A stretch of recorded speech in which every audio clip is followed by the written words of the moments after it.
લોભને કેમ મારવો? જુઓ, કઠિન છે આ. ન મરે એમ હું નથી કહેતો, જરા કઠણ છે લોભને મારવો. હું દાખલો આપું. બે બેનો વાતો કરતા હતા. એમાં એક બેન બીજા બેનને કહેવા લાગ્યા કે અમારા ઘરમાં અમે કોઈ દી લોભ ન કરીએ. બોલવું હેલું છે, જરાય લોભ ન કરીએ. એમાં ખાવા પીવામાં તો જરાય લોભ નહીં. એના હાટું તો કમાય છીએ કે. એટલે ઓલા બેન કે એમ તો તમે કેમ ખાવ પીઓ છો? તો કે જો હવાર થાય ને, અમે બે માણસ, અમારા બે છોકરા, એક દીકરો એક દીકરી, અમે 4 જણા. હવારમાં અમે 2 પડી દૂધ રોજ લઈએ. 4 જણાને 2 પડી કેમ થતું હશે? પણ છતાંય બોલે હું કે અમે ખાવા પીવામાં જરાય લોભ ન કરીએ. એમ 2 પડી દૂધ લઈએ હવારમાં, એમાં અમારા 2 માણસની ચા થાય. છોકરા તો ચા ન પીવે, એ તો દૂધ જ પીવે. એટલે રકાબી છોકરાઓ નહીં કરીએ. પછી દૂધ વધે એ હું ફ્રીજમાં મૂકી દઉં. હવે 2 પડીમાં 4 જણામાં વધતું હું હશે એ તમે મને જવાબ. અને છતાંય બેન બોલે હું કે અમે ખાવા પીવામાં જરાય લોભ ન કરીએ. પછી તમારા ભાઈ ખેતરેથી આવે, બપોરા કરે ને પછી આડે પડકે થાય. પછી પાછા ઉઠીએ ને એટલે બપોરે સાંજે જરા 3-4 વાગે અમે 2 માણા પછી ચા પીએ. એટલે ફ્રીજમાંથી દૂધ કાઢીને અમારે 2ની ચા, છોકરા તો પીવે જ નહીં. પછી પાછું દૂધ વધે એ ફ્રીજમાં મૂકી દે. આપણને એમ થાય ફ્રીજ દોવા દેતું હશે કે હું? 2 પડીમાં આટલું બધું હાલે. તો એ પાછા બોલે હોય કે ખાવા પીવામાં અમે જરાય લોભ ન કરીએ. એ પછી દૂધ વધે એ પછી સાંજે અમે ફ્રીજમાંથી કાઢીએ.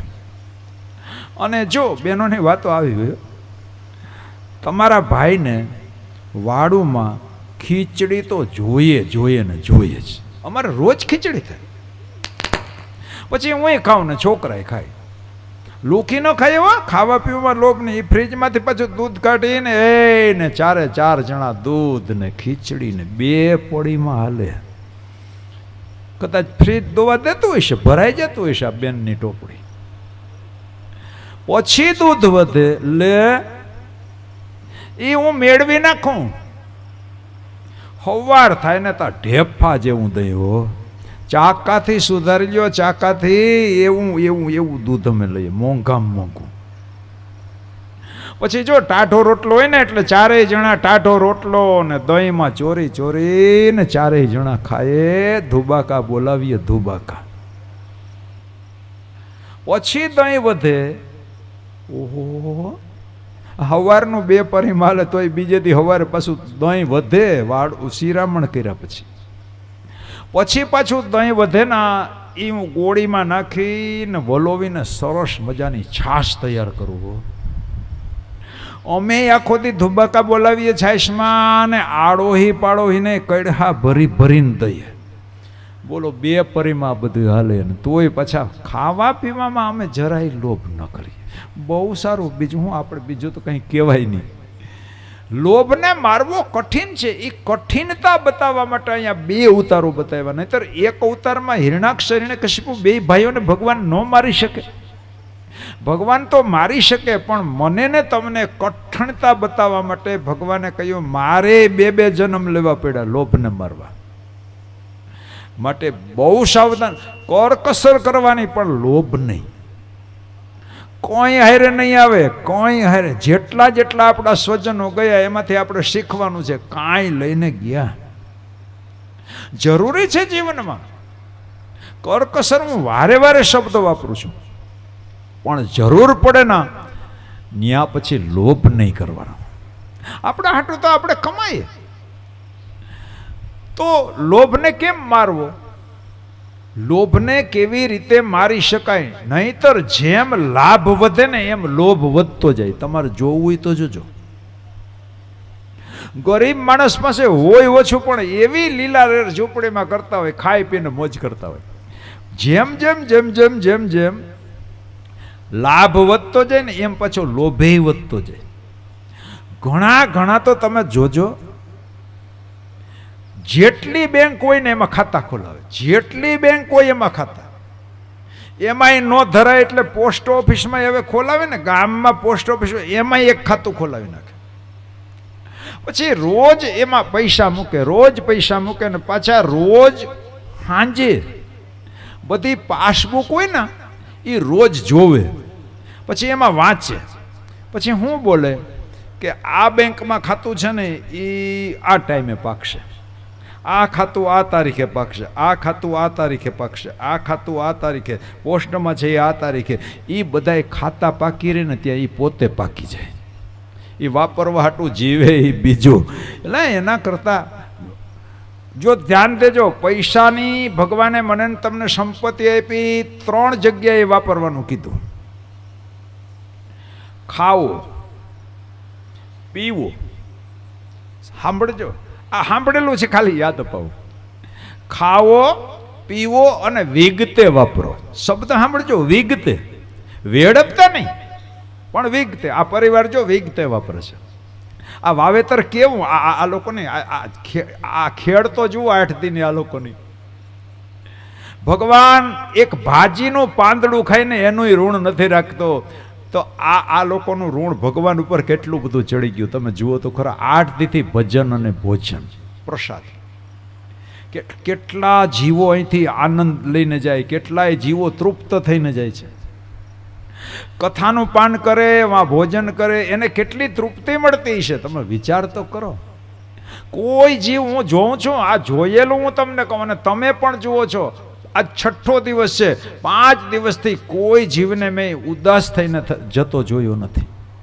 કોઈ જીવ, બધા જીવ તૃપ્ત થઈને જાય. એ જીવ છે એ જ આત્મા છે, એ જ પરમાત્મા છે. તો કેટલું વાવેતર છે મોટું. આને વિગતે વાપરવું કહેવાય. અને બાકી ક્લબમાં જઈએ, દ્યુતાલયમાં જઈએ, દારૂમાં જઈએ, બધું એ આપણે જાણીએ છીએ ને, અને આપણે જોઈએ છીએ પૈસા ક્યાં વપરાય છે. એ વિગતે વાપરા ન કહેવાય. 3 ગતિ મેરે ભાઈ બહેન ધ્યાન દેજો. ખાવો, પીવો, ભગવાને એના માટે આ બધું આપ્યું છે, એના માટે બનાવ્યું છે. ખાઓ પીઓ, ભગવાને ખાતું પીધું છે. એઠી છાયશે ખાતી ને સમય આવ્યો તો 56 ભોગે ખાધા છે. શું વાંધો છે? ભગવાને આપ્યું છે, કર્મને કારણે આપણા હારા કર્મને ખાવ પીઓ ને. ઘણા લોકો પૈસાદારની બહુ નિંદા કરે, ગરીબને જ ભગવાન મળે ને. એવું નથી, બધા ભગવાનના અધિકારી છે. એવું થોડું છે પૈસાદારને ઘેર ભગવાન ન જાય, જાય, અવશ્ય જાય, પણ વિગતે વાપરો. ખાવો, પીવો અને વિગતે વાપરો. આ પૈસાની ગતિ સાચી ગતિ છે. પણ મારા ભાઈ બહેનો, એ વળી બીજા બેન તો વળી બીજી જ વાત કાઢી કે તમે બેન તો તું, તને ઘર હલાવતા આવડતું જ નથી. અમે છે ને 100 ગ્રામ ઘી લઈએ, હાઈ ક્લાસ, મોંઘા મળ્યું 100 ગ્રામ ઘી. એ ઘી મારે 100 ગ્રામ ઘી અમારા ઘરમાં અમે 4 જણા, 100 ગ્રામ ઘી 1 અઠવાડિયું હાલે કે અમારે. ઓહો, તો તમે એ કેવી રીતે વાપરો? એ કે હું પહેલી રોટલી હોય ને, પહેલી એ ચોપડી લઉં ખાલી, બાકીને પછી એના ઉપર ગહીને મૂકતી જાઉં, ગહીને. હવે આ તો હાલવાનું જ છે અઠવાડિયું 100 ગ્રામ ઘી. તો એ પાછા કંઈ લોભ અમે ન કરીએ. બીજા બેન કે બસ અઠવાડિયું ચાલે, મારે તો 100 ગ્રામ ઘી મહિનો હાલે. તો ઉડાવશે. એટલે ઓલી બેનને નવાઈ લાગી, 1 મહિનો 100 ગ્રામ. હા, તો તમે કેમ વાપરો? એ કે મેં તો હળી રાખી છે, ઘીમાં હળી જ બોરું ને પહેલી રોટલીમાં જ હરી ફેરવું, બાકી પછી એની ઉપર કહી નાખું. ત્રીજી બેન કે તો ખલાસ, તું તો ઉડાવ કેવા. મારે તો 1 વરસ હાલે 100 ગ્રામ ઘી. ઓહો, 100 ગ્રામ ઘી 1 વરસ તમે કેમ વાપરો? એ પછી વરસ પછી વાયસ આવે ને એટલે બદલાવવું પડે, બાકી તો જીવો ને આવું હાલે. 100 ગ્રામ ઘી જીવો ને આવું કેવી રીતે હાલે? એ કે કાચની શીશીમાં ઘી ભરી, કાચની શીશીમાં પછી ઉપર બૂચ મારી દઉં, પછી શીશી જ ફેરવું એટલે આમ ઘી દેખાય ખરું કે હું ઘી શીશી ફેરવે. બોલો કાચની. આ લોભને કેમ જીતવો મારા વાલા? થોડો કઠિન છે, અને એનું માર્ગદર્શન આમાં કર્યું છે. લોભને જીતવો છે, નહીતર જેમ લાભ વધે ને એમ લોભ વધતો જ જાય. આટલું થાય તો કે આટલું કરી લઉં, આટલું થાય તો કે આટલું કરી લઉં. લોભને થોભ જ નથી તો એને કેમ જીતાય એ બતાવવા માટે ભગવાને વરાહ અવતાર ધારણ કર્યો. તો વરાહનો અર્થ શું થાય? જેણે જેણે લોભને જીત. અહીં તો જો કે કોઈ લોભી નથી, બધા ખાઈ પી અને વિગતે વાપરે છે. જુઓ ને 2-3 કલાકમાં આપણે મંડળી રમતી હોય તો કેટલું કેટલું લોકો ઉદારતાથી આપે છે. અહીંયા તો બધા વિગતે વાપરે છે, પણ કદાચ કોઈ ખૂણે ખાચરે આવું હોય તો જીતવા માટેનો રસ્તો બતાવ્યો. ભગવાને અવતારો ધારણ એટલે જ કર્યા, આપણને કંઈક માર્ગદર્શન દેવા. વરાહનો અર્થ શું થાય? વરાહ એમાં 2 અક્ષરની 2 શબ્દોની સંધિ છે. વર વત્તા અહ બરાબર વરાહ. વર વત્તા અહ ભણેલા છે એ સમજી ગયા. હવે એમાં વર એટલે શું? વરનો અર્થ શું થાય? વર એટલે પતિ, ધણી નહીં. સંસ્કૃતમાં વર શબ્દનો અર્થ થાય શ્રેષ્ઠ. અને એટલે જ અમારા બહેનો પોતાના પતિ માટે આ શબ્દ વાપરે, મારા વર છે. એટલે કે ઘણા બધા પુરુષો હતા, એમાંથી શ્રેષ્ઠ હતા ને એની મેં પસંદગી કરી, એટલે વર શબ્દ વાપરે. વરનો અર્થ થાય શ્રેષ્ઠ, ઉત્તમ. અને અહ, વર વત્તા અહ બરાબર વાહ વરાહ. અહ એટલે શું? સંસ્કૃતમાં છે એટલે તમને નથી આવડતું એટલા માટે કહું એમ નહીં, ખાલી યાદ અપાવું. આપણે બોલીએ ને અહોરાત્રિ એવો શબ્દ વાપરો, આપણે ઘણી વાર બોલીએ અહોરાત્રિ. તો રાત્રિ એટલે રાત અને અહ એટલે દિવસ. વર વત્તા અહ એટલે આપણી જિંદગીનો શ્રેષ્ઠમાં શ્રેષ્ઠ દિવસ, આપણી જિંદગીનો સારામાં સારો દિવસ. કોને કેવો? આમાં ભગવાન વરાહ અવતાર ધારણ કરીને મને તમને બતાવ્યું કે જે દિવસે આપણો હાથ રોજ આમ થતો હોય, જેને તેને આગળ, એનો અર્થ એવો થયો અહીંથી લઈ લો, અહીંથી લઈ લો, અહીંથી લઈ લેવાની જ વૃત્તિ. જે દિવસે આ મંદિરોમાં આ જ છે ને યાર, મંદિરમાં ભગવાન પાસે શું કરીએ? આપણે માંગીએ છીએ, બધે માગવું માગવું માગવું. એનો અર્થ એવો થયો ચારે બાજુથી લઈ લેવું. આપણી વૃત્તિ આવી છે.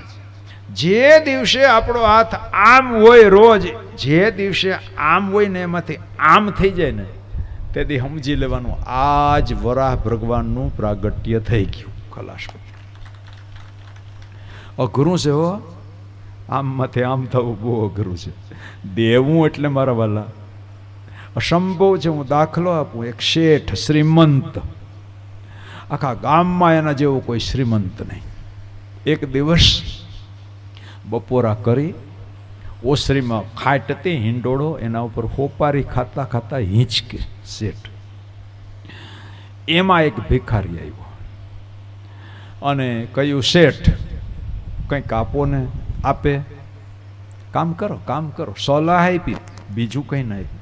ઘણા લોકો સલાહ આપે, માગવા જાઓ ને ખૂંટિયા જેવા છો, કામ કરો ને. એટલે નહીં થતું હોય એટલે માગવું ને મરવું બરાબર છે.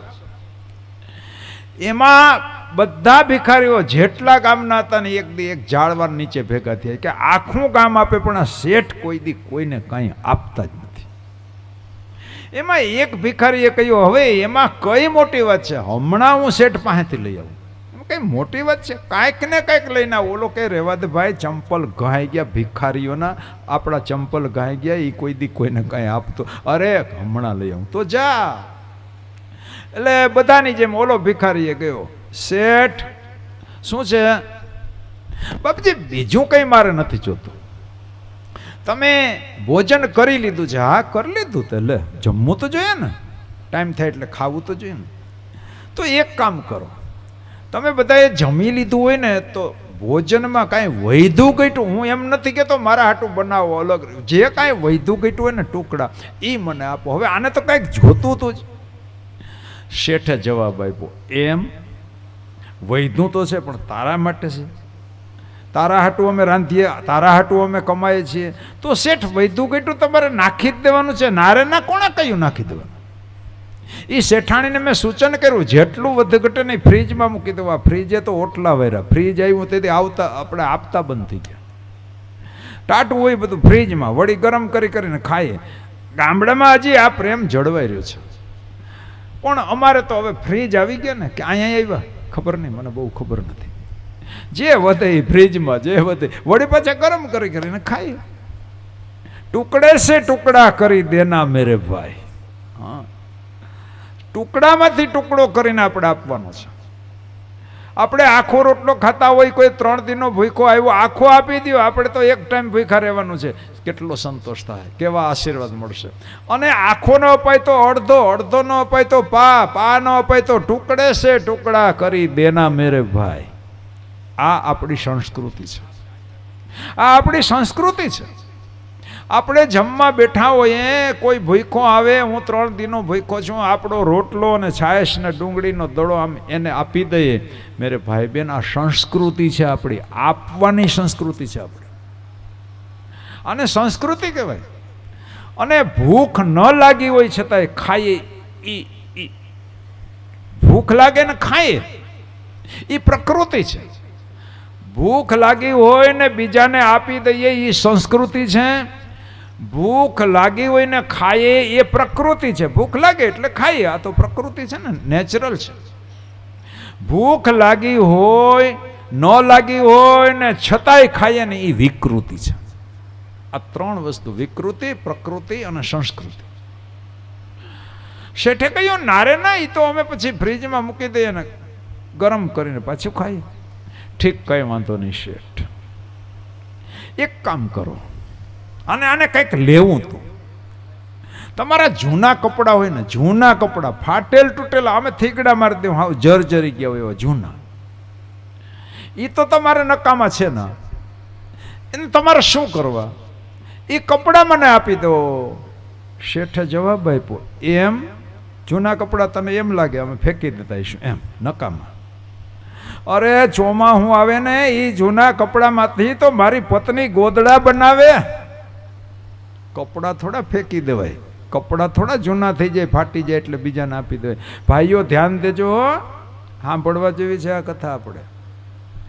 આપણે હગાઈ કરવા ગયા ને પહેલી વહેલી ચૂંદડી નહોતી ઉઠાડી, આપણા ઈની જૂની થાય ને એટલે ગોદડું બનાવીને એ પાછા આપણને ઓઢાડે.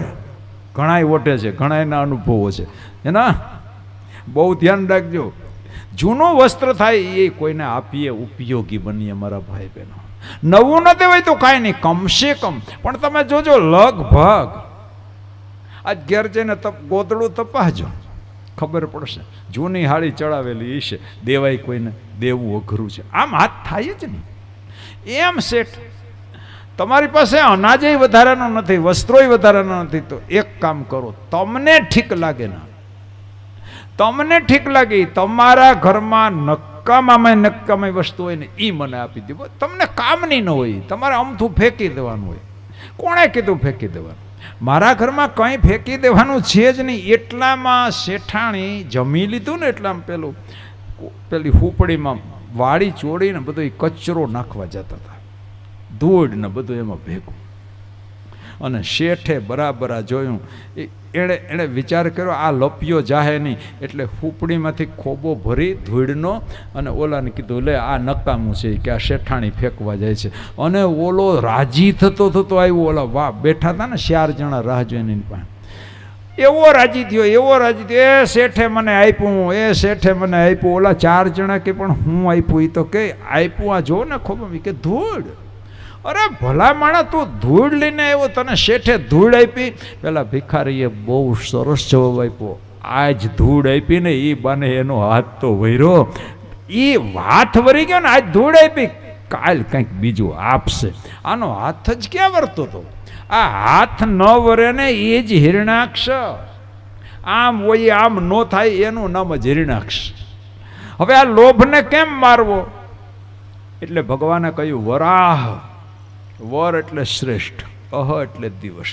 હવે આપણો હાથ આમ ક્યારે વરે? આપણા જીવનમાં વરાહ પ્રગટે ને ત્યારે. પૂછી જો આ પરિવારને, છેલ્લેથી આંકડો પૂછજો, 8 દિવસનો આંકડો, આટલી વ્યવસ્થાનો આંકડો કેટલો થાય? અઘરું છે. અહીંથી છૂટવું આમ ન થાય મારા વાલા, અઘરું છે. નકર તો ન દિલીપભાઈ એને ઘેર બેહાડે, બીજાને ઘેર કરવા જાય, રાંદલમાં પાર્કે ઘેર વહેલા આવજો એમ. દિલીપભાઈ નહીં તો ન કથા કરે પોતાને ઘેર. મેરે ભાઈ બેન, કઠિન છે, અઘરું છે. તો કેવી રીતે લોભને મારવો? આપણો હાથ આમ ક્યારે થાય?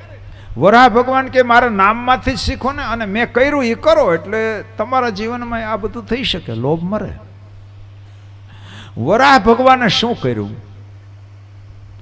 પ્રાર્થના કરી બ્રહ્માજીએ કે પૃથ્વી આખી બધો કબજો હિરણાક્ષએ કરી લીધો છે, આટલો લોભી માણસ, તમે એને છોડાવો તો આ સૃષ્ટિને રાખો. એટલે વરાહ અવતાર ધારણ કરી અને ભગવાને હિરણાક્ષને માર્યો, મારીને ધરતી છોડાવી. હવે ભગવાન અવતાર ધારણ કરીને પહેલું કામ કર્યું, ધરતીને છોડાવવાનું. એનો અર્થ એવો થયો ભગવાને પૃથ્વીને જીતી. અને રાજાઓનો નિયમ છે, રાજાઓ લડાઈ કરતા ને પેલા, હું કામ લડાઈ કરતા? જમીન હાટું, પોતાનો વિસ્તાર કરવા, રાજ્યનો, જમીન માટે ઝઘડા થતા. અને અત્યારે થાય છે, મોટા ભાગના ઝઘડા જમીનના હોય. મારી હદ વધારવી, મારી હદ વધારવી. હવે એનો અર્થ શું થાય? હિરણાક્ષ પાસેથી ભગવાને ધરતી જીતી, તો ધરતી ઉપર અધિકાર જીતનારનો થાય, સીધો હિસાબ. બરાબર? પૃથ્વી ભગવાનની થઈ, પણ ભગવાને એમાંથી એકય પ્લોટ રાખ્યો નહીં કોઈ ગામમાં. કોઈ ગામની અંદર એકય વીઘો જમીન ન રાખી. નહીતર ભગવાન વિચાર કરે, આ વરાહ અવતાર હજી મારો બીજો અવતાર જ છે, હજી મારે બીજા 22 લેવાના છે. લાવીને એક ગામમાં હું એક પ્લોટ રાખું, અથવા તો 10 વીઘા જમીન રાખું, તો મારે કમસે કમ જેલમાં તો ન જન્મવું પડે. એક ગામમાં, અમારા ગામમાં વરાહના નામનો એકય પ્લોટ નથી, તમારા ગામમાં હોય તો મને ખબર નથી. એક પણ પ્લોટ નો રાખ્યો, બધો આપણને આપી દીધો.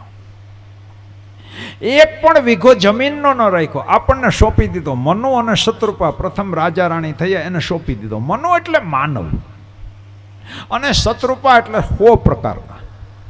ત્યારે 100 પ્રકારના માણસો હતા. એ 100 પ્રકારના માણસોને ભગવાને યોગ્યતા પ્રમાણે વેચણી કરી દીધી. તમે આ ખંડમાં જાઓ, તમે 7 ખંડ વેચી દીધા. જે બધા આમ આમ ધોરા હતા ને, એને બધાને યુરોપ ખંડ આપી દીધો. આ માણસોના પ્રકાર એકદમ રૂપાળા, બધા ગોરા લોકો. જાઓ તમે યુરોપ ખંડ તમારો. પછી ખાલી દાંત જ ધોરા, બાકી આખે આખા દાંત કાઢે ત્યાં દેખાય એવા, એ બધાને કીધું તમે આફ્રિકા ખંડમાં જાઓ બધા. પછી આપણે વચલા વાંઘાના, નહીં ધોરા નહીં કાળા, કે તમે એશિયા ખંડમાં જાઓ. બધાને 100 પ્રકારના માણસોને ભગવાને વેચણી કરી દીધી. એક વીઘો ન રાખ્યો. શું કામે? હવે જુઓ, આ વાક્ય ભગવાનનું સાંભળવા જેવું છે. મારે લોભને મારવું, આ એક જ વાક્ય. મારે મારું વૈકુંઠ ઘણું, બસ પતી ગયું. બધાને આવા વિચાર આવી જાય તો, જે સ્થિતિમાં ભગવાને મને રાખ્યો છે, મારી પ્રાપ્ત સ્થિતિ, જે મને આપ્યું છે ને, એ મારી લાયકાતથી એ જાજું છે, એ ઘણું બધું છે. થોડીક વાર વિચાર કરો, આપણી આટલી લાયકાત હતી, કેટલું બધું ભગવાને આપી દીધું આપણને, કેટલું બધું આપ્યું. એ નાના માણસ તરફ દ્રષ્ટિ કરો, બિચારાઓ પાસે તાઢ તડકો વરસાદથી બચવા છાપરું નથી, ફૂટપાથ ઉપર સૂવે છે. દેખો તો આપણી પાસે કેટલું બધું છે, કેટલું બધું ઈશ્વરે આપ્યું. બિચારા 2 ટાઈમ હરખું ખાવાનું નથી પામતા, રૂખું સૂકું જે કાંઈ, ક્યારેક 1 ટાઈમ મળે, ક્યારેક 2 ટાઈમ મળે, ન મળે, સૂઈ જાય પાણી પીને. આવી સ્થિતિમાં છે. તો આપણને ભગવાને આવી સ્થિતિમાં નથી રાખ્યા. સારું છે, ખૂબ સારું છે. પહેરવા કપડાં નથી, માથે છાપરું નથી, સારું. કલ્પના તો કરો, ભગવાને આપણને કેટલું બધું આપી દીધું. તો મારો કહેવાનો આશય, ભગવાને વિચાર કર્યો, મારે મારું વૈકુંઠ ઘણું, મારા માટે પૂરતું છે. હવે એનાથી વધારે જો આ આખી પૃથ્વી હું લઈ લઉં તો પહેલો પ્રોબ્લેમ લક્ષ્મીજીને થાય. માંડ બિચારા વૈકુંઠ વાળીને માંડ નવરા થઈશ. હવે જો આ બધું હું રાખું તો મારી લક્ષ્મી આ કંઈએ વાળી લે, બિચારી હાવ થાકી જાય વાળીને. આ હાચવવું કેમ? કચરા ને પોતા ને આ ને તેમ. ઘણી વાર એવું બને, મોટા મોટા બંગલા હોય ને 2 જ માણસ રહેતા હોય, છોકરા તો બહાર રહેતા હોય. મોટા બંગલા, શું કરવું? એમાં રાસ રમવો, હાંસવીને મરી જાય. હવે આ છોકરાઓ હાટું જ કચરા પોતા કરવા ને, બસ છેલ્લે તો એને જ સોંપવાનું છે. એવું પણ એનો અર્થ એવો નહીં કરતા નહીં બનાવવાનું, બનાવવાનું પણ જીવનમાં વરાહ ભગવાનની જેમ મારે મારું વૈકુંઠ ગણું. એનો અર્થ શું થાય? સંતોષ. સંતોષ. જે સ્થિતિમાં ભગવાને મને રાખ્યો છે એ સ્થિતિમાં હું સંતોષથી જીવન જીવી. સંતોષ લોભને મારવાનું મોટામાં મોટું હથિયાર, એટલે વરાહનો અર્થ થાય સંતોષ. આ લોભને મોટામાં મોટો આપણો શત્રુ. પહેલો અવતાર ધારણ કરીને ભગવાને બતાવ્યું કે આ લોભને મારવો હોય તો સંતોષ જીવનમાં લાવો. સંતોષ એટલે પછી પ્રગતિ ન કરવી એવો અર્થ નહીં કરતા, પણ મેરે ભાઈ બહેન એક લિમિટ નક્કી કરજો કે ભાઈ આટલું મળી જાય એટલે પૂરું. પછી મારી જરૂરિયાતો પૂરી થઈ ગઈ, બાકી આનો કોઈ અંત જ નથી. દોડીને થાકી જાઉં, કેટલુંક દોડશું. એક લિમિટ બાંધી દેવાની, બસ પૂરું થયું. મારી જરૂરિયાતો, બાકી તો લોભને કોઈ દી થોભ નથી મારા વાલા, એને કોઈ થોભ છે? સંતોષ જીવનમાં લાવો. તો બાપ, આ ભગવાનનો પહેલો અવતાર. ત્યાર પછી આ જય અને વિજયનો બીજો જન્મ થયો રામા અવતાર. ભગવાન રામ પેલા રાવણ અને કુંભકર્ણ થયા, અને એ વાસનાનું પ્રતીક છે. વાસનાને મારવા માટે ભગવાને રામા અવતાર લીધો, કામને જીતવા માટે ભગવાને રામા અવતાર લીધો, અને આપણને આદર્શ બતાવ્યો કે વાસનાને જીતવી હોય તો એક પત્ની વ્રત ધારણ કરો. એનો અર્થ એવો થાય કામદેવ છે. આપણા બધાની અંદર ભગવાને સૂક્ષ્મ રૂપે કામને સ્થાપિત કર્યો છે, જેથી કરીને પોતાનો સંસાર આગળ ચાલે. બધામાં કામ, જીવ માત્રમાં, પશુ પક્ષી માણસ બધામાં ભગવાને કામ મૂક્યો. પણ પશુ પક્ષીનો કામ, બરાબર સાંભળજો કથા, મર્યાદિત છે. એ લોકો વંશ વૃદ્ધિ કરવા માટે વર્ષમાં એક જ વખત કામ સુખ ભોગવે. આ બધા આપણે જાણીએ છીએ, વિસ્તારથી મારે કંઈ કહેવાની જરૂર નથી. ભગવાને આપણને ચેતવવા માટે રામ અવતાર લીધો. માણસ બનીને શું કામ આવ્યા? માણસને ચેતવવા માટે કે કામને જીતવો છે તો મારામાંથી શીખો. એક પત્ની વ્રત પાડો, લગ્ન નહીં કરવા એમ નહીં. ઘણા લોકો એમ કે છે કે જેણે લગ્ન નથી કર્યા ને એણે કામને જીતી લીધો. મારા ભાઈ બહેનો, આશ્રમોમાં કહેવાતા બ્રહ્મચારીઓના આશ્રમોમાં જેટલા ગોટાળા થાય ને એટલા આપણા સંસારીઓમાં નથી થતા. મારો નિંદાનો આશય નથી, નામ નથી પાડતા. હવે નામ છોકરાઓના એવા નથી પડતા, કારણ કે એવા બદનામ કરી દીધા છે આશ્રમોને. છોકરાઓના નામે ન પડે, પણ અનાયાસે અમારે એક ગામમાં એક દીકરી પરણીને આવી, એનું નામ બિચારીનું નામ આશા. એનું નામ આશા. આમાં કોઈ હોય તો માફ કરજો દીકરા, તમને નથી કહેતો. એ દીકરીનું નામ આશા. અને જે મૂર્તિઓ ગામનો હતો ને એ દીકરો, એનું નામ રામ. હવે જેવા બિચારા આમ બસમાં કે ગામમાંથી ક્યાંક નીકળે એટલે આખું ગામ શું કહે? બેયને એક હારે આશા રામ જાય, આશા રામ જાય. મારે નામ નહોતું લેવું તોય આ બાને લેવાઈ ગયું. બીજું શું કરું? જામીનું નથી મળતી, મરવા પડ્યો છે. મેરે ભાઈ બહેન, એ ઠીક નહીં હે. લગ્ન કરો, ચાલો આપણે દાખલો જવા દો. કોઈ સંસારીનો દાખલો નથી દેતો. પરમ યોગી કોણ દુનિયામાં? પરમ યોગી તો કે શિવજી, હે ના? શિવજી જેવો કોઈ યોગી નહીં. 16 આની વૈરાગ્ય એમાં. આપણે બધાએ તો લગ્ન કર્યા, આપણી ડાબી બાજુ રાખીએ આપણી પત્નીને, કોઈ પણ વિધિ વિધાન કરીએ ત્યારે, અને આમે સ્ત્રી વામાંગ ના ગણાય, ડાબુ અંગ છે આપણું. હવે જુઓ મેરે ભાઈ બહેન, શિવજીએ પાર્વતી સાથે લગ્ન કર્યા, પણ બાજુમાં નહીં, પોતાના અંગમાં સ્થાન આપી દીધું, શરીરમાં. વો અર્ધનારેશ્વર છે, અર્ધનારેશ્વર. અડધા નારી ને અડધા ઈશ્વર, અડધા પુરુષ. એનું એક બિરુદ મેળવ્યું. શું કામે? અડધા ભાગમાં પાર્વતીને, અડધા ભાગમાં પોતે છે ના. પરમ યોગી છે, છતાં લગ્ન કર્યા, અડધા અંગમાં રાખ્યા, અને છતાંય શિવજી પરમ યોગી છે. સંસારમાં રહીને આપણે યોગની સાધના કરી શકીએ, સંસારમાં રહીને વૈરાગી બની શકીએ. આપણી આંખ છે ને એને પવિત્ર રાખવાની છે, બસ. એનો અર્થ એવો થાય, મારા ને તમારા મનમાં સૂક્ષ્મ રીતે જે વાસના બેઠી છે, એ વાસના એ દેવરૂપ છે. ભગવાને આપણામાં મૂકી છે, એનું સૃષ્ટિ આગળ ચાલે એટલા માટે. કામ દેવ છે, એ અસુર નથી. પણ પછી એ અમર્યાદ બને ત્યારે એ અસુર બને અને એ જીવનમાં અશાંતિ લાવે લાવે ને લાવે. કામને મારવાનું નથી. કૃષ્ણએ પણ માર્યો નથી. કૃષ્ણએ કામને માર્યો નથી. કાલી નાગને માર્યો નથી ભગવાને. કાલી નાગ એટલે બીજું શું? એ મારીને તમારી વાસના કાલી નાગ જેવી છે. સૂતી હોય ત્યાં સુધી વાંધો નહીં. કાલી નાગ સૂતો તો ત્યાં સુધી વાંધો નહીં. ભગવાને પેલી નાગણીઓને કહ્યું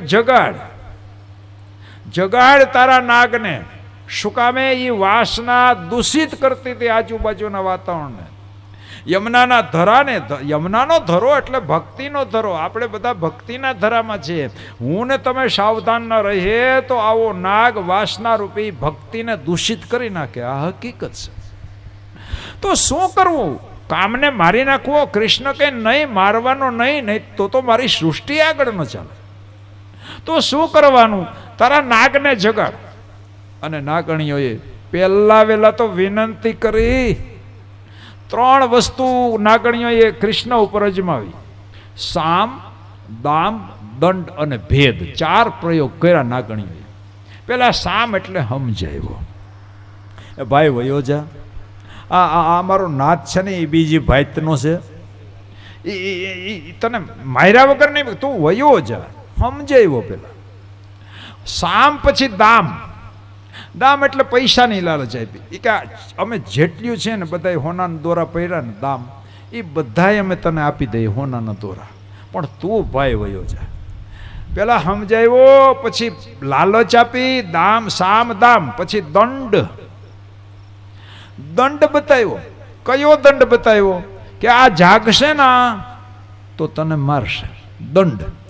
અને છતાંય ભગવાન કે સામ, દામ, દંડ અને પછી ભેદ. જુઓ, 4 પ્રયોગો કર્યા ગોપીએ, પેલી નાગણીઓએ. હવે ભેદ શું ઉત્પન્ન કર્યો? ભગવાનના મનમાં ભેદ ઊભો કર્યો. શું ઊભો કર્યો? ગાયે આપણે બધાય પણ કોઈ દી નિરાતે વિચાર કર્યો આનો અર્થ શું થાય?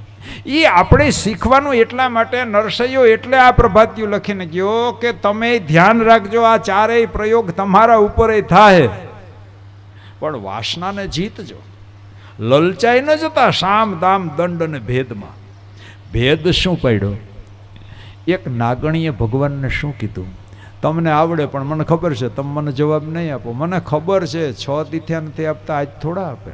ચાલો હું જ જવાબ આપી દઉં. શું ભેદ પાડ્યો? તારી માતાએ કેટલા જન્મા ભેદ પાડ્યો, એમાં તું ઓળખામણો. તારા જેવા કેટલાક છે તારી માને તું ઓળખામણો લાગે. ભેદ ઉભો કરે. દેખો, નકર આમ તને મરવા હાટું તારી માં તને રેઢો મૂકી દે. ભેદ ઉભો કર્યો. પણ ભગવાનનો જવાબ જુઓ, સાંભળો. આપણે આમાંથી એક અરે પ્રભાતિયામાંથી પણ શીખવાનું છે. આપણે સાંભળીએ, ગાઈએ, પણ કઈ સમજ્યા વગરનું હાવ એમને માયલું રાખે. અને પછી સમજણ ન હોય ને એટલે ઊંધું વેતરાય બધું. આંખનું કાજણ આંખમાં આંજવાનું એટલે ગાલે ગહીએ, ઊંધું હાયલો એમને. મારો કહેવાનો આશય, ભગવાનનો જવાબ સાંભળો. મારી માતાએ 2 જન્મા, એમાં હું નટવર નાનડો, જગાડ તારા નાગને મારું નામ કૃષ્ણ કહાનડો. સાંભળી લે, અમે બેસીએ મારી માના. એમાં હું નાનો, છતાંય તારા નાગને જગાડ. મોટો તો હજી કિનારે છે, એ તો આવ્યો નથી, નહીતર તો એની એક જ ગદા બસ થઈ પડે. હું તો નાનો છું, જગાડ તારા નાગને. અને પછી સામ, દામ, દંડ, ભેદ બધું નિષ્ફળ ગયું. અને પછી નાગણીઓએ ના છૂટકે નાગને જગાડ્યો. બેનો, આમાં એ શીખવાનું કે પતિને કેમ જગાડાય. આપણે જગાડવા પડે ને, એ તો મોડા ઉઠે, આપણે વહેલા ઉઠીએ. પતિને કેમ જગાડવા એ નરસિંહ મહેતાએ શીખવાડ્યું આપણને. દેખો, આમાં બધું આવે, આપણે શીખવાનું છે. કેવી રીતે જગાડ્યો નાગને બેનો, નાગણીઓએ કેવી રીતે એ બતાવ્યું નરસિંહ મહેતાએ. ચરણ ચાપી, પેલા પગથી હલે, અંગૂઠો પકડીને ઉઠો એમ એમ ઉઠાડે ને એમ. પેલા વેલા અંગૂઠો પગ ચરણ ચાપી, ચરણ એટલે પગ આમ દબાવ્યા, ઉઠો ને. પણ ઘણા એવા હોય હો મારા ભાઈ બહેનો, ઉઠાડો ને એમ પાછું ગોદડું ઓઢતા જાય, વધારે ને વધારે ખેંચે. હજી હવાર નથી થયું પણ ગોદડામાંથી ભોડું બહાર કાઢ, વાહ એક સૂરજ ચડી ગયો. બહાર કાઢ, ઘોડની જેમ ક્યાં અંધારામાં પડ્યું, બહાર કાઢ તો તને દેખાય ને હવાર થઈ ગયું. ઘણા ન ઉઠે લ્યો, ચરણ ચાપી એમ ન ઉઠે તો બેનો શું કરવું એ નાગણીઓએ બતાવ્યું. જો બતાવ્યું કે નહીં? તમે દુઃખ ન, તમે ઘડી સાંભળતા નહીં, પતિને કેમ જગાડાય? ચરણ ચાપી એમ નો જાગે તો પછી ચરણ ચાપી મૂછ મરડી ખોડાક બેઠો થઈ જાય. ગમે એવો ઊંઘણસી હોય ને જરાક મળજો. આમ આ કહીશ હું નથી કેતો, આમાં જેને વાંધો હોય ને નરસિંહ મહેતાને મળજો, આ મેં નથી શીખાડ્યું. ચરણ ચાપી અને મૂછ મરડી અને નાગણ નાગ જગાડ્યો. ઉઠો ને બળવંત, એને તો એમ થાય ને અમારું બળવાન છે.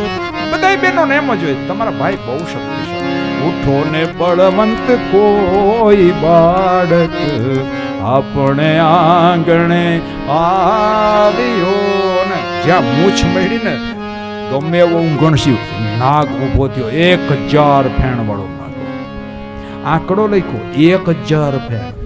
સહસ્ત્ર ફેણો ફૂફ હવે જેમ ગગન ગાજે હાથી. 1000 ફેણ થી ફૂફાડા મારવા લાગ્યો, જેમ આકાશની અંદર હાથિયા નક્ષત્રમાં જેમ મેઘ ગર્જના કરે ને એવી ગર્જના કરવા લાગ્યો. આવો ભયંકર નાગ. મેરે ભાઈ બેન, કોઈ હરફ 1000 ફેણ વાળા ન હોય. સમાધિની ભાષા છે, એનો અર્થ એવો થાય આ નાગ એટલે વાસના મારીને તમારી શુદ્ધિ હોય ત્યાં સુધી વાંધો નહીં, કોઈ વાંધો નથી. કોલસો શાંત પડ્યો હોય ત્યાં સુધી વાંધો નથી, કારણ કે એને અનુકૂળ વાતાવરણ નથી. ખોળગવા માટે એને જે વાતાવરણ જોઈએ, પવન જોઈએ નથી આવતો. પવન પડી ગયો એટલે એના ઉપર રાખ બાજી. પણ એમ નહીં માનતા કે કોલસો ઠરી ગયો, અંદર સળગે જ છે. અનુકૂળ વાતાવરણ મળે, પવન આવે, રાખ વહી જાય એટલે વળી કોલસો સળગે. મારીને તમારી વાસનાનું આવું છે મારે ભાઈ બેન. અનુકૂળ વાતાવરણ ન હોય ત્યાં સુધી શાંત હોય. ભૂલે ચૂકે માનતા નહીં આસારામની જેમ કે કોલસો ઠરી ગયો છે, જામીન નથી મળતા. મારે નામ લેવું પડે, હું કામ દાખલો તો દેવો પડે ને. હોળે છે જેલમાં મરવા પડ્યો તો સરકાર કે નહીં આને બહાર ન કઢાય. આ 1000 ફેણ વાળો હરફ છે. આ 1000 ફેણ પેલા તો એક જ હતા, હવે તો લગભગ. મેરે ભાઈ બેન, ભગવાને ગ્રહસ્થી બનવાનું કીધું. શિવજી ગ્રહસ્થી, રામ ગ્રહસ્થી, કૃષ્ણ ગ્રહસ્થી. આપણા 3 મહાન દેવતાઓ બધાએ લગ્ન કર્યા. લગ્ન કરવા એટલે બ્રહ્મચર્યનો ભંગ થઈ જાય કતાઈ નહીં. બ્રહ્મચર્યનો અર્થ શું થાય? બ્રહ્મ એટલે ઈશ્વર, બ્રહ્મ એટલે પરમાત્મા. તમે જેને માનતા હોય ને એમાં ચરે એટલે કે ઈશ્વરમાં જે ફરે એનું નામ બ્રહ્મચારી. શરીર ભગવાનમાં ફરે એ તો એને અલગ કર્યું. શરીરને ને બ્રહ્મચર્ય અરે કોઈ લેવા દેવા નથી. આપણે એની આરે જોડ્યું ને પછી ગોટાળાઓ જે થાય છે મારા ભાઈ બહેનો, સંપ્રદાયો, મારી કોઈ નિંદાનો આશય નથી, સંપ્રદાયોની પણ આ સ્થિતિ છે. પોતે પેલા વિચાર્યા વગરના પેલા બની જાય ને પછી જે ગોટાળા કરે. મેરે ભાઈ બહેન, એના કરતા આપણે હારા, હાથ દરજ્જે હારા. તો બાપ 1000 ફેણ ફૂફાડા મારીને સર્પ બેઠો થયો એ વાસના છે. અને સર્પ જેવો બેઠો થયો અને સામે જોયું, બાલકૃષ્ણને લપેટમાં લીધા. પણ ભગવાન એને એમ કે ભીહીન મારી નાખો. લપેટમાં લીધા અને ભગવાને યુક્તિ કરી. ધીમે ધીમે ધીમે ભગવાન હરકીને નીકળીને એના માથા ઉપર સવાર થઈ ગયા. ભગવાનને માથા ઉપર વાસના નથી, ભગવાન વાસનાની ઉપર સવાર થઈ ગયા. આપણે આ જ કરવાનું છે.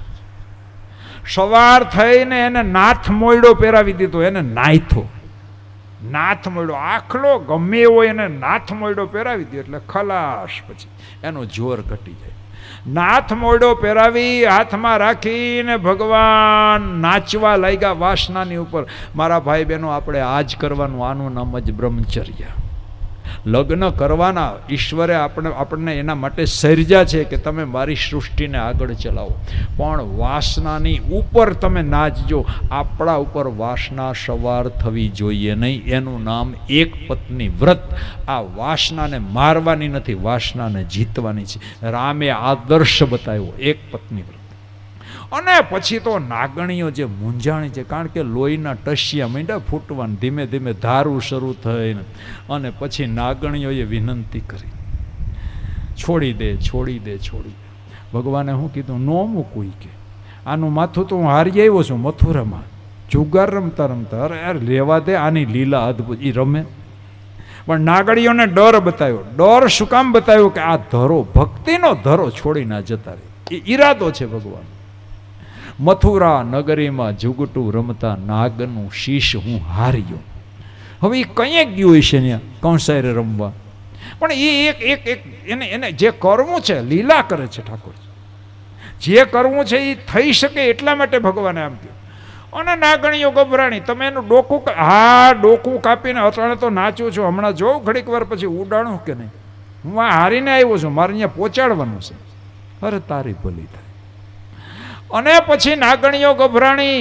અમે ખાતરી આપીએ આ કંઈ નહીં કરે, તમે કયો એમ. અમુક સમજાવ્યા સમજે ને અમુક હકીકત છે ને. અને પછી નાગણીઓએ નાગને કીધું માફી માગો, માફી માગો. અને નાગે માફી માગી. ભગવાને કહ્યું એક શરત હું તને માફ કરું. શું? આ ભક્તિનો જે ધરો છે ને, આ વાસના ભક્તિને દૂષિત કરે. શબ્દ સાંભળજો. હાથમાં માળા ફરતી હોય ને આંખું આમ ચારી બાજુ ફરતી હોય, એ વાસના છે. આંખને પવિત્ર રાખજો, નહીતર તો આપ બધા જાણો છો વ્યાસપીઠ ઉપરથી બ્રહ્મચર્ય ઉપર કલાકો સુધી લેક્ચર આપે હો, કલાકો સુધી બ્રહ્મચર્ય ઉપર. અમારું આવે એટલે અમારે સ્વીકારવું પડે. અમારી માતાઓ બહેનો દીકરીઓ બેઠી છે, અમારા ભાઈઓ બેઠા છે. બ્રાહ્મણે તો બહુ, આ અવતાર પણ ભગવાને બ્રાહ્મણો માટે થઈને લીધો અવતારોના ક્રમમાં, કે બ્રાહ્મણની આંખ પવિત્ર હોવી જોઈએ. પહેલો વહેલો અવતાર ભગવાને સનત કુમારોનો લીધો, એ બ્રહ્મચર્યનું પ્રતીક છે. કદાચ બીજો સમાજ ભૂલ કરે તો ભગવાન માફ કરી દે, બાકી મેરે ભાઈ બહેન બ્રાહ્મણ ગલતી કરે તો ભગવાન કોઈ દી માફ ન કરે, કારણ કે મોટી જવાબદારી સોંપી છે બ્રાહ્મણોને. તમારે તો સમાજને આદર્શ બતાવવો છે કે જીવન કેવું હોવું જોઈએ. એ સમાજને તમે જીવીને બતાવો, ખાલી બોલીને નહીં. બાકી વ્યાસપીઠ ઉપરથી જે બ્રહ્મચર્ય ઉપર બોલતા હોય, કલાકો સુધી બોલે, દેખો કલાકો સુધી. હતા એક કથાકાર બ્રહ્મચર્ય વિશે બોલે, પારકી નારી દેખીને જેના નયન આમ તેમ ડોલે, અને વળી પાછા વ્યાસપીઠ ઉપરથી બ્રહ્મચર્ય વિશે બોલે, તો એની અંતે દુર્ગતિ થાય.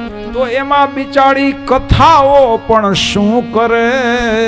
તમે કલ્પના કરો, બોલનાર વક્તાની આંખો ચકડ વકડ હોય, એની દ્રષ્ટિ જ મેરે ભાઈ બહેન બુરી હોય, તો એ શ્રોતાઓ ઉપર એની અસર થાય.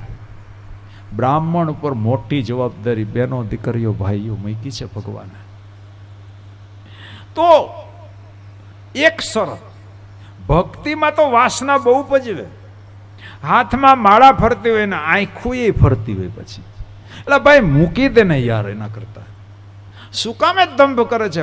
વાસના દૂષિત કરે ભક્તિને. ભક્તિનો ધરો યમુના એટલે ભક્તિ. ભગવાને કહ્યું એક શરત, મારી ભક્તિ છે ને એ ભક્તિ મહારાણી છે મારી, એને તો મુક્ત કરી દે. આ ધરો છોડીને જતો રહે, જા, હું તને સજા નહીં કરું.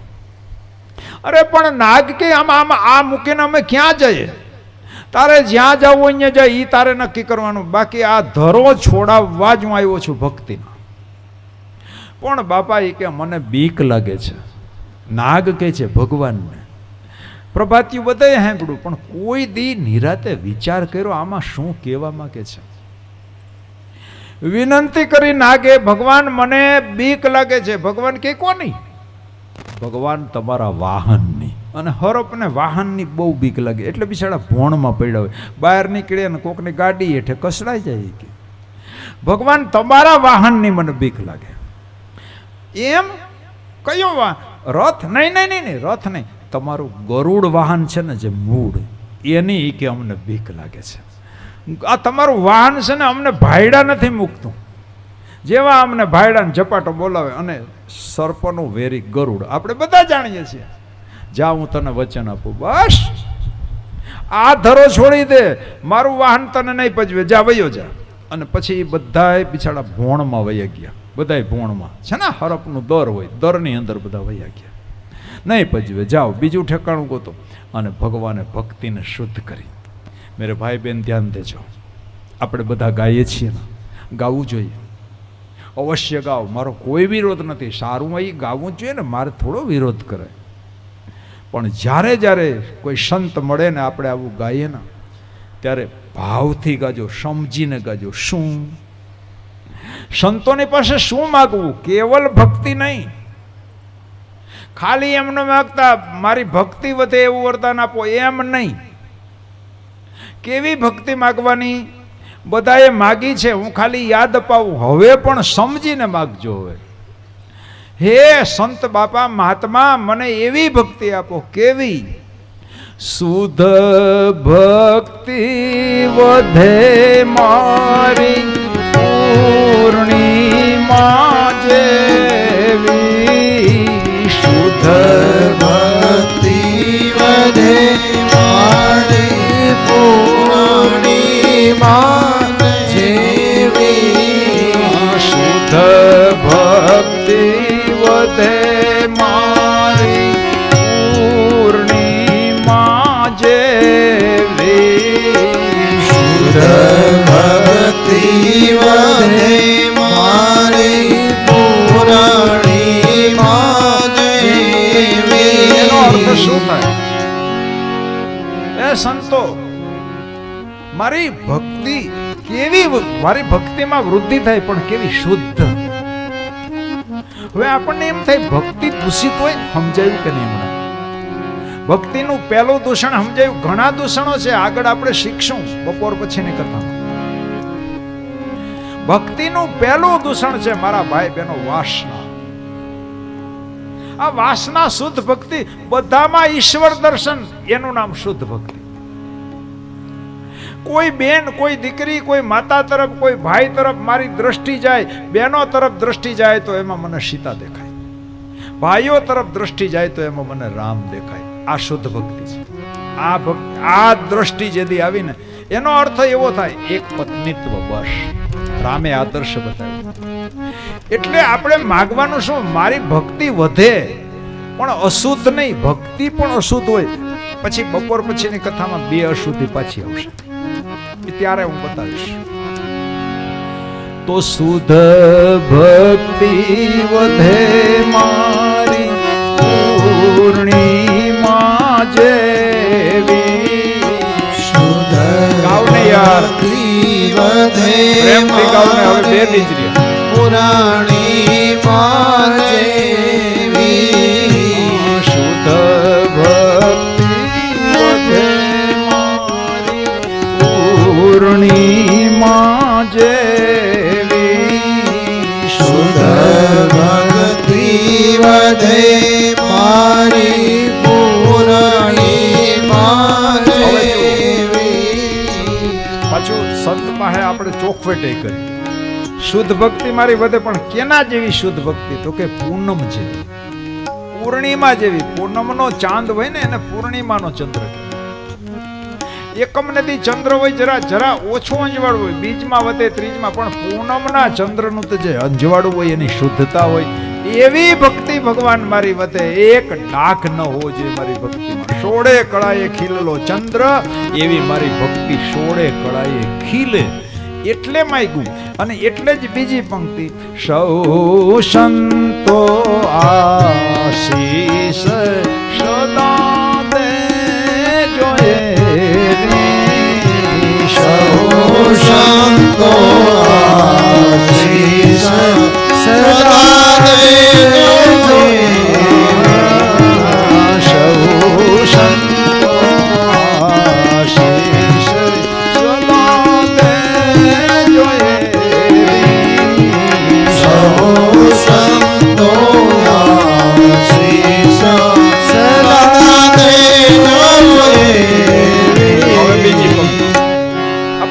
છે ને, આ ગીત બતાય ને આપણે ગાઈએ છીએ, અવારનવાર ગાઈએ.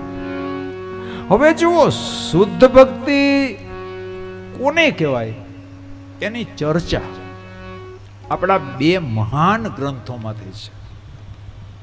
એક રામાયણ અને એક ગીતા. ગીતા એટલે મહાભારતનો part, a part of Mahabharat. એનો અર્થ એવો થાય, રામાયણ અને મહાભારતમાં એટલે કે ગીતામાં શુદ્ધ ભક્તિની ચર્ચા થઈ છે.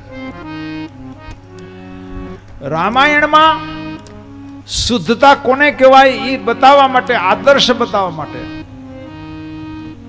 ભગવાને સબરી હારે નવધા ભક્તિની ચર્ચા કરી. નવધા ભક્તિ. ગીતાજીમાં, મહાભારતમાં ભગવાને અર્જુનને યોગ આવે, આખો વાંચજો ગીતાજી. કોક દી ખોલીએ પછી અગરબત્તીને દીવા કરીને ગોખલામાં મૂકી દે, ફૂલ ચડાવીએ, ઠીક છે, વિરોધ નથી. સદગ્રંથ આપણા ઘરમાં હોવો જ જોઈએ. ભગવાને ગીતાજીમાં ભક્તિને પણ અશુદ્ધ કહી છે. અશુદ્ધ બને જો સાવધાન ન રાખીએ તો ભક્તિમાં પણ દૂષણ આવે ને. ખાલી કહ્યું નથી, લીલા દ્વારા બતાવ્યું છે. આગળ આવશે ત્યારે બતાવીશ. તો આપણે આપણી ભક્તિને શુદ્ધ કરવા કોનો આશ્રય લેવો? ગીતાજી અને રામાયણનો. એટલે આમાં લખ્યું, આપણા સંતે આપણને આ ગીત આપ્યું, એમાં લખ્યું એને શું? રામાયણ ને ગીતા મારા અંતરની આંખો. રામાયણ ને ગીતા મારી અંતરની આંખો. રામાયણ ને ગીતા મારા અંતરની આંખો. રામાયણ ને ગીતા મારી અંતરની આંખો. આંખ નથી, અંદરની આંખ છે. આપણે આને જ આંખો નહીં માની લેતા, એક આંખ આમાંય છે. આ અંતરમાં બે આંખ કઈ છે? એક રામાયણ અને ગીતાને અંતરની આંખ બનાવી દો, હૃદયની આંખ. અને પછી જુઓ આપણી દ્રષ્ટિ કેવી ફરી જાય. પછી કોઈ બેન, કોઈ દીકરી, કોઈ મા તરફ દ્રષ્ટિ જાય તો આપણને એમાં જગદંબાનું દર્શન થશે. કોઈ પુરુષ ઉપર દ્રષ્ટિ જશે તો એમાં આપણને ભગવાનના દર્શન થશે. આ બે આંખો મારા ભાઈ બહેનો જેની જેની ખુલી ગઈ ને એની આ સ્થિતિ થઈ. એટલે જ કહ્યું ના કે ભગવાને આપણને કેટલું બધું આ બે આંખો દ્વારા કેટલું બધું આપી દીધું. સુનીએ પંક્તિ પાછી. રામાયણ ને ગીતા મારા અંતરની આંખો. રામાયણ ને ગીતા મારી અંતરની આંખો. હરિએ દીધી છે અમને ઉડવાની પાંખો. હરિએ દીધી છે અમને ઉડવાની પાંખો. ઉપરગતિ કરવી છે કે અધોગતિ કરવી છે? અધોગતિ કરવી હોય તો કાંઈ વાંધો નથી, પણ ઉપર તરફ ગતિ ઉડવું હોય તો હરિએ દીધી છે અમને ઉડવાની પાંખો. હરિએ દીધી છે અમને ઉડવાની પાંખો. ઉડવાની પાંખો.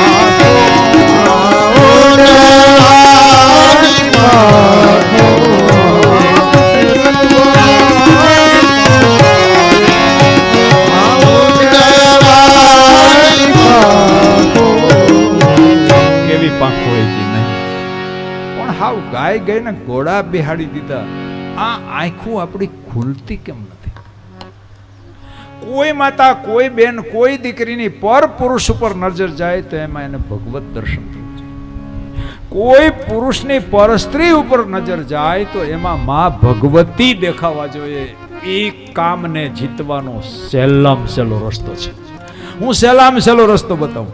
એટલે જ રામે એક પત્ની વ્રતનો આદર્શ બતાવ્યો કે રાવણ રૂપી કામને જીતવો છે તો મારી જેમ જીવન જીવો. એક પત્ની વ્રત લક્ષ્મણ કે બીજી પરણાવું, એનું નામ સીતા રાખું.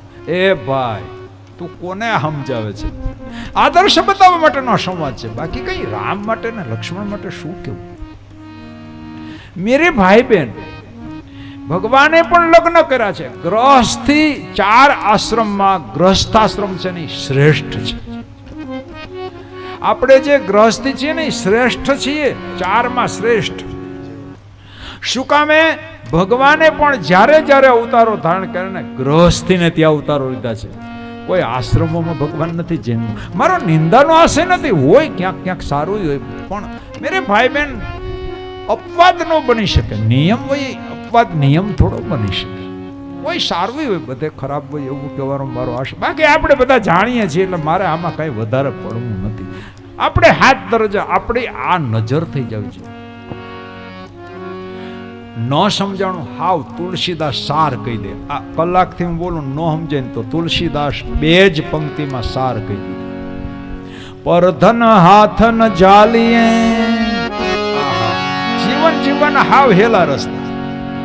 કેટલું હેલું કર્યું સંતોએ. હવે આનાથી પછી હેલું બીજું શું હોય? હીરા જેવું તો કરી દીધું, ખાલી મોઢામાં મૂકવાનું ઉતરી જાય ગળે. પરધન હાથ ન જાલીએ અને પરસ્ત્રી માત સમાન, ઇતને સે હરી ના મિલે. હાવ એટલામાં ભગવાન મળી જાય. કલ્પના તો કરો, આપણે કલયુગના જીવે કંઈ નથી કરવાનું. પરધન હાથ ન જાલીએ અને પરસ્ત્રી માત સમાન, ઇતને સે હરી ના મિલે તો તુલસીદાસ જમાન. તુલસીદાસ કે હું જામીન. હવે આ તુલસીદાસ આ જામીન જેવો તેવો છે? આ જામીન જેવો તેવો નથી. મેરે ભાઈ બહેન કેવો જામીન છે? चित्रकूट के घाट पे भई संतन की भीड़. ચિત્રકૂટના ઘાટ ઉપર સંતોની ભીડ. ભીડ શબ્દ વાપરો, ઘણાય હતા. તો બધાયને રામ ન મળે, પણ આમાં એમ લખ્યું એ ભીડમાંથી એક જ એવો સંત હતો. કેવો? चित्रकूट के घाट पे भई संतन की भीड़, तुलसीदास चंदन घसे और तिलक करे रघुवीर. એની પાસે તિલક કરાવવા હું કામ જાય? એટલે હવે તમે મને જવાબ આપો, સાક્ષાત રામ જેની પાસે સામેથી તિલક કરાવવા જતા હશે, જામીન જેવો તેવો છે? તમે મને